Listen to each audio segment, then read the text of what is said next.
সুপ্রিয় শিক্ষার্থী, আজকের ক্লাসে আমরা শিখব হলো কিভাবে একটি ওয়েবসাইট তৈরির পর এটাকে ইন্টারনেটে পাবলিশ করা যায়, মানে ইন্টারনেটে সংযুক্ত করা যায়। মানে তুমি খেয়াল করো, তুমি একটা ওয়েবসাইট তৈরি করছো, তুমি যদি একটা ওয়েবসাইট তৈরি করো, এই ওয়েবসাইটটা কেন তৈরি করছো?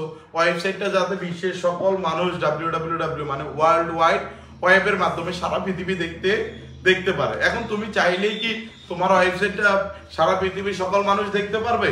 না, তুমি চাইলেই সারা পৃথিবীর সকল মানুষ কিন্তু তোমার ওয়েবসাইটটাকে ইন্টারনেটে দেখতে পারবে না। এই তোমার ওয়েবসাইটটাকে বিশ্বের সকল প্রান্তে দেখতে গেলে অবশ্যই তোমাকে এই ওয়েবসাইটটাকে www বা ওয়ার্ল্ড ওয়াইড ওয়েবের সাথে কি করতে হবে? সংযুক্ত করতে হবে। আর এই যে আমরা একটা ওয়েবসাইটকে ইন্টারনেটে সংযুক্ত করার যে প্রক্রিয়া, ওইটাকেই আমরা মূলত কি বলে থাকি? Website publishing. এখন দেখো, আমাদের ওয়েবসাইটের সাধারণত আমরা 4টা ধাপ ইউজ করি। কয়টা ধাপ ইউজ করি? 4টা। তার ভিতর সর্বপ্রথম ধাপটার নাম হলো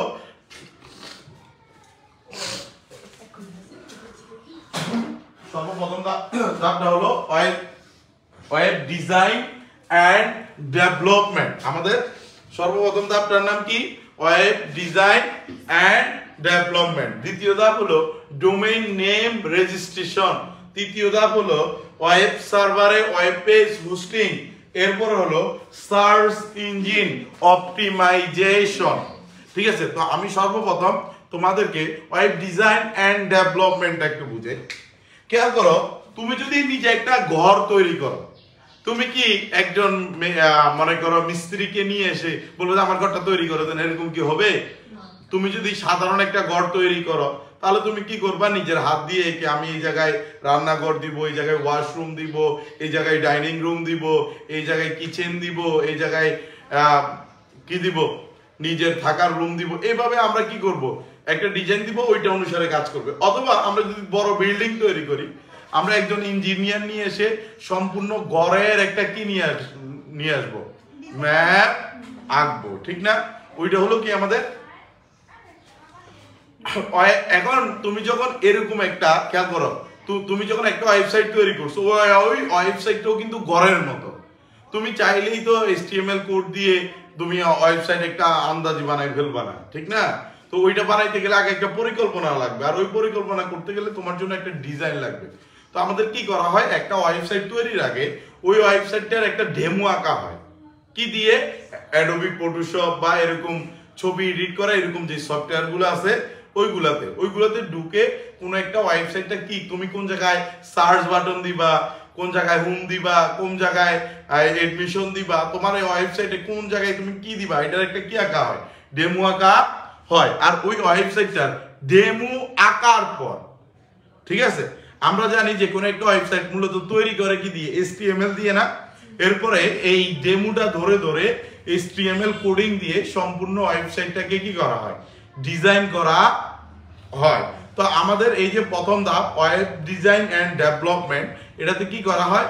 কোন একটা ওয়েবসাইটকে এভাবে সর্বপ্রথম বিভিন্ন সফটওয়্যার দিয়ে কি করা হয়? ডিজাইন করা হয়, মানে যেটা হলো প্রাথমিক। এরপরে ওইটা অনুসারে HTML কোড করে একটা ওয়েবসাইটকে পূর্ণাঙ্গ রূপ, মানে তোমার যে ওয়েবসাইটটা হবে ওইটার পূর্ণাঙ্গ রূপটা দেওয়া হয়। তার মানে এই ধাপে তোমার ওয়েবসাইটটা তৈরি হয়ে যায়। ঠিক আছে, দেখো আমি যদি একটু পরে দেখাই, ওয়েবসাইট এর কন্টেন্ট গুলো বিভিন্ন পেজে, কন্টেন্ট বলতে ছবি, অডিও, ভিডিও, গান, বিভিন্ন জিনিস, হোম বাটন, সার্চ বাটন, এই জিনিসগুলোকে বোঝাচ্ছে। বিভিন্ন পেজে প্রদর্শিত হবে, তার ডিজাইন করাকে ওয়েব ডিজাইন বলা হয়। ওয়েব ডিজাইন সাধারণত গ্রাফিক সফটওয়্যার যেমন ফটোশপ দিয়ে করা হয় এবং তার পরবর্তীতে HTML ব্যবহার করে ওয়েব পেজ তৈরি করা হয়। এছাড়া বিভিন্ন সার্ভার সাইটে স্ক্রিপ্টিং ভাষা ব্যবহার করে ডেটাবেস থাকে, ডেটাবেস ওয়েব পেজ প্রদর্শন করা হয়। অর্থাৎ এই ধাপে ওয়েব ডিজাইন এন্ড ডেভেলপমেন্টের পূর্ণাঙ্গ একটি ওয়েবসাইট তৈরি করা। দেখো এখানে ডেটাবেস মানে কি? ডেটা মানে তথ্য, বেস মানে সমাবেশ। ডেটাবেস মানে তথ্যের সমাবেশ। তোমার এই ওয়েবসাইটে মানুষ অনেক ছবি আপলোড দিতে পারে, অডিও, ভিডিও, গান এগুলো আপলোড দিতে পারে। এগুলো তথ্য, এগুলো সংরক্ষণ করার জন্য আমাদের ওয়েবসাইটে কি লাগে? ডেটাবেস লাগে। এরপরে দেখো ডোমেইন নেম রেজিস্ট্রেশন। তুমি কোনো একটা ওয়েবসাইট তৈরি করছো, ওই ওয়েবসাইট তৈরি করার পর এটাকে যখন ইন্টারনেটের সাথে সংযুক্ত করবা, এটা সর্বপ্রথম কাজ হলো ওই ওয়েবসাইটের একটা নাম ঠিক করতে হবে। তো নাম ঠিক করার ক্ষেত্রে আগে সর্বপ্রথম কি মনে রাখতে হবে? ওই ওয়েবসাইটের নামে দ্বিতীয় কোনো ওয়েবসাইট আমার ইন্টারনেটে আছে কি না, ওই ওয়েবসাইটের নামে দ্বিতীয় কোনো ওয়েবসাইট যদি আমাদের ইন্টারনেটে কি থাকে তাহলে আমাদেরকে কি করতে হবে, ওই নামে আর কি করতে পারবো না, আমরা ওয়েবসাইট খুলতে পারবো না। তখন অন্য আরেকটা নাম আমাকে কি করতে হবে, ঠিক করতে হবে। এবং যেই আমরা নামটা ঠিক করব ওই নামটা যাতে আমাদের জন্য কি হয়, অর্থবোধক হয়। ঠিক আছে, এই জিনিসগুলো আমাদেরকে নাম ঠিক করার আগে কি করতে হবে, মাথায় রাখতে হবে। এরপরে তুমি ওয়েবসাইটে যখন এই কোন একটা ওয়েবসাইটের নাম কি করবা, তুমি ঠিক করবা, তখনকার সময় তোমাকে ঠিক করতে হবে এই যে ওয়েবসাইট, এই ওয়েবসাইটে টাকা পয়সা, ঠিক আছে, যেটা ওইটা কে নিয়ন্ত্রণ করবে। ঠিক আছে, এইটা বিলিং পদ্ধতি, মানে তুমি যে মনে করো ওয়েবসাইটটা রেজিস্ট্রেশন করবা, ঠিক আছে, বা তুমি ভবিষ্যতে যদি ওয়েবসাইট থেকে ইনকাম করো যে টাকাটা আসবে, এই বিলিং পদ্ধতিটা কার নামে হবে। ঠিক আছে, বিলিং আবার তুমি ওয়েবসাইটে, ঠিক আছে, এটা কি তোমার নামে হবে নাকি এই বিলিং পদ্ধতিটা নাকি অন্য কারো প্রতিষ্ঠানের নামে হবে। ঠিক আছে, এটা কে নিয়ন্ত্রণ করবে, এই জাতীয় যে জিনিসগুলা এগুলো আমাদের কোন ধাপে ঠিক করা হয়, ডোমেইন নেম রেজিস্ট্রেশন। ঠিক আছে, দেখো এই ডোমেইন নেম রেজিস্ট্রেশন প্রথমে ওয়েবসাইট সুন্দর একটি নাম সহজেই মনে রাখা যায় এবং অর্থবোধক হয় তা নির্বাচন করে সেই নামে ডোমেইন নেম রেজিস্ট্রেশন করতে হয়। রেজিস্ট্রেশন করার পূর্বে যেসব বিষয় সম্পর্কে জানতে হবে, যে নামে রেজিস্ট্রেশন করতে ইচ্ছুক সেই নামে অন্য কেউ ব্যবহার করে কিনা, একই নামে দুটি রেজিস্ট্রেশন হয় না, রেজিস্ট্রেশনটি নিজের নামে নাকি কোম্পানির নামে হবে, ডোমেইন নেমের সকল প্রশাসনিক ক্ষমতা, বিল ইত্যাদি কার নামে হবে, কার মাধ্যমে ডোমেইন নেম রেজিস্ট্রেশন করানো হবে, বিলিং পদ্ধতি কি হবে তা নির্ধারণ করতে হবে। এটা হলো আমাদের কি ডোমেইন নেম রেজিস্ট্রেশন। এরপরে ওয়েব সার্ভারে ওয়েব পেজ হোস্টিং, কথা বুঝো, ওয়েব সার্ভারে ওয়েব পেজ হোস্টিংটা আমি একবার তোমাদেরকে সিম্পল ভাবে বুঝাই। তুমি একটা ওয়েবসাইট তৈরি করছো, তৈরি করার পর তার নামও ঠিক করে রেজিস্ট্রেশন করে ফেলছো, কিন্তু তোমার ওয়েবসাইটটাকে তো তুমি কি করতে হবে, ইন্টারনেটে দিতে হবে। এখন তোমার ওয়েবসাইটটাকে যদি তুমি ইন্টারনেটে দিতে চাও, দেখো তোমার ওয়েবসাইটটাকে যদি তুমি ইন্টারনেটে দিতে চাও তাহলে তোমাকে কি করতে হবে, এই যে ওয়েবসাইটটা দিন রাত 24 ঘন্টা ইন্টারনেটের সাথে সংযুক্ত থাকতে হবে। কারণ আমি কি করলাম, তুমি তোমার ওয়েবসাইটটা তৈরি করছো, তুমি লিংক দিছো, আমি তোমার ওয়েবসাইটটাতে ঢুকলাম, ঢুকে দেখলাম ভালো, কিন্তু আধা ঘন্টা পর আমি তোমার ওয়েবসাইটটাতে ঢুকলাম, তোমার ওয়েবসাইটটা নাই, কারণ কারেন্ট চলে গেছে, তোমার পিসি বন্ধ হয়ে গেছে, তখন আমি তোমার ওয়েবসাইট ইন্টারনেট আর দেখতে পারবো? অথবা মনে করো ইন্টারনেট বন্ধ হয়ে গেছে, তখন তোমার ওয়েবসাইট দেখতে পারবো না। তো এই ক্ষেত্রে আমাকে কি করতে হবে, দিন রাত 24 ঘন্টা আমি যে কম্পিউটার থেকে এটা রান দিব, ওইটাকে দিন রাত 24 ঘন্টা ইন্টারনেটে কি রাখতে হবে, অন রাখতে হবে। এরকম ভাবে যদি আমরা কম্পিউটার বা পিসি কে রাখি তাহলে এগুলো কি হবে, সহজেই নষ্ট হয়ে যাবে, 7-8 দিনের ভিতর সবগুলা নষ্ট হয়ে যাবে, তার মানে কম্পিউটার নষ্ট হবে, ওয়েবসাইট না। ঠিক আছে, তো তখনকার সময় এইভাবে তো সম্ভব না।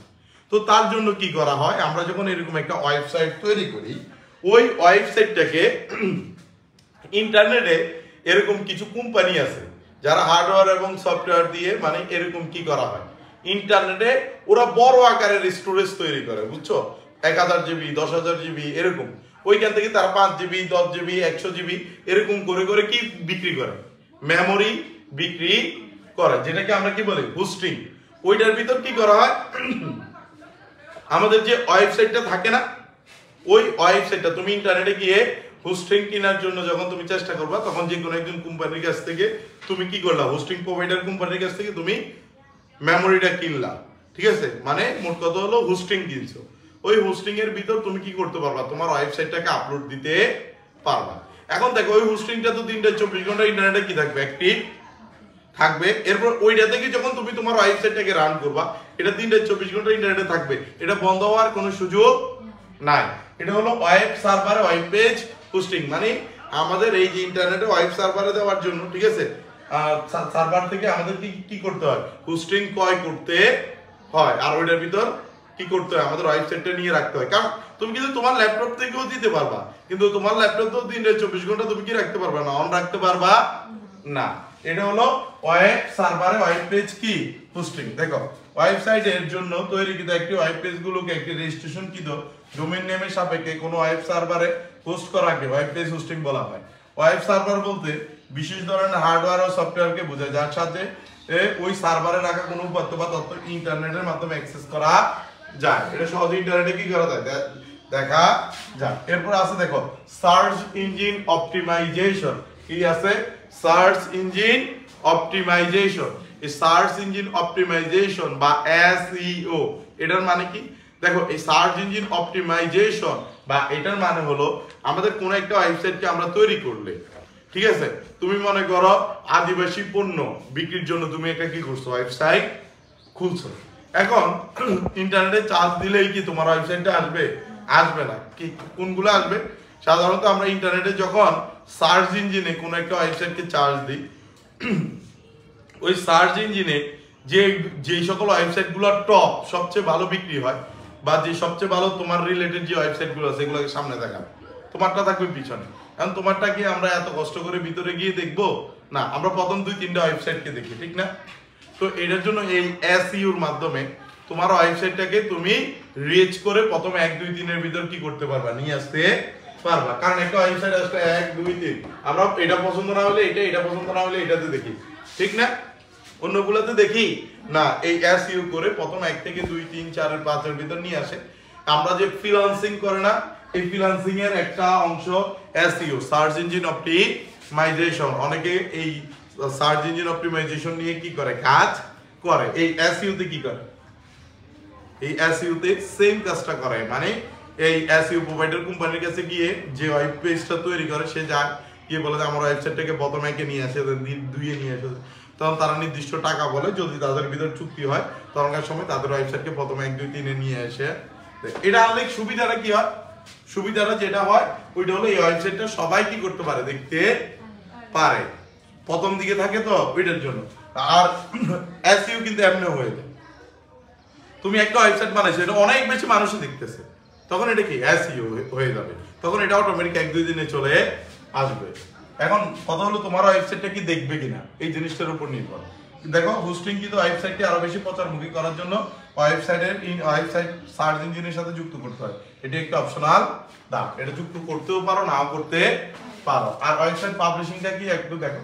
একটি ওয়েবসাইট তৈরির মূল উদ্দেশ্য হলো সেটি যেন বিশ্বের যে কোনো প্রান্তে যে কোনো স্থান থেকে ওয়ার্ল্ড ওয়াইড ওয়েবের মাধ্যমে ব্যবহারকারী দেখতে পারে। একটি ওয়েবসাইট ওয়ার্ল্ড ওয়াইড ওয়েব বা ইন্টারনেটের প্রকাশের প্রক্রিয়াকে ওয়েবসাইট পাবলিশিং বলা হয়ে থাকে। এই জন্য একটি ওয়েবসাইট তৈরির পর সেটিকে সার্ভারে সংরক্ষণ করতে হয়, যেটিকে হোস্টিং বলা হয়ে থাকে, এবং পাশাপাশি এটিকে শনাক্ত করার জন্য একটি অদ্বিতীয় নামকরণের প্রয়োজন হয়, যেটিকে ডোমেইন নেম হিসেবে অভিহিত করে। তাহলে এই জিনিসটাকে আমরা বুঝছি, এটাকে কি বলে, ওয়েবসাইট পাবলিশিং। এটাকে কি বলে, ওয়েবসাইট মানে কোন একটা ওয়েবসাইটকে কিভাবে ইন্টারনেটে কি করা হয়, পাবলিশ করা হয়। এটা মূলত ওয়েবসাইট পাবলিশিং এ কি করে, আলোচনা করে। আজকের ক্লাস এতটুকুই, ধন্যবাদ।